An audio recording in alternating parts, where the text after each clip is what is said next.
I was the most dangerous inmate in the entire prison. Every time I threw the small ball in my hand, before returning precisely to my hand, a little bird pecked at just one extra grain of rice, and I knocked it down with the ball. In my hands, anything could become a deadly weapon. My abilities quickly caught the military's attention. They promised that if I took part in a nearly impossible mission, they would reduce my sentence by 10 years. I agreed without hesitation, but to make sure I couldn't escape, the military implanted an explosive device in my neck. Before the mission began, I finally met my teammates, but none of them looked reliable. The guy with the hat had just stepped in something nasty. The white-haired man looked like he'd just been bitten by fleas, and one of them wasn't even human. He was a werewolf. The military then put us on a plane and sent us toward the target. Just before takeoff, the final team member finally arrived. She didn't look like a fighter at all. During the flight, everyone else was joking around. I was the only one who stayed silent, because I knew this mission would ultimately depend on me. Once we reached the target area, I finally didn't have to put up with those idiots anymore. I was the first to jump from the plane and dive straight into the ocean.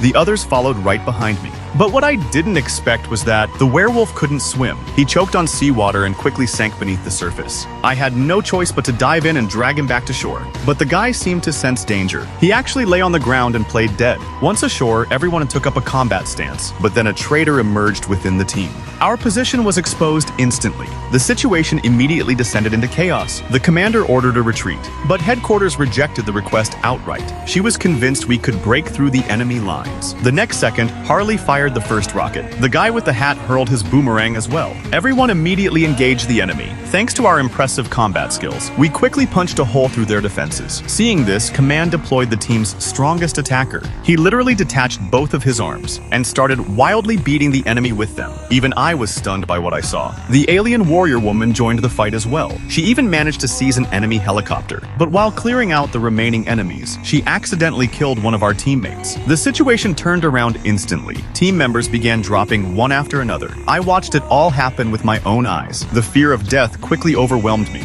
I turned around and ran toward the ocean as fast as I could. The officer kept ordering me to return to the battlefield, but I ignored every command. In the end, the officer had no choice but to activate the bomb in my neck. With a massive explosion, the chaos finally came to an end. Everyone thought the mission had failed, but the military had already prepared a backup plan. At that moment, another squad successfully made landfall. This impossible mission was only just beginning.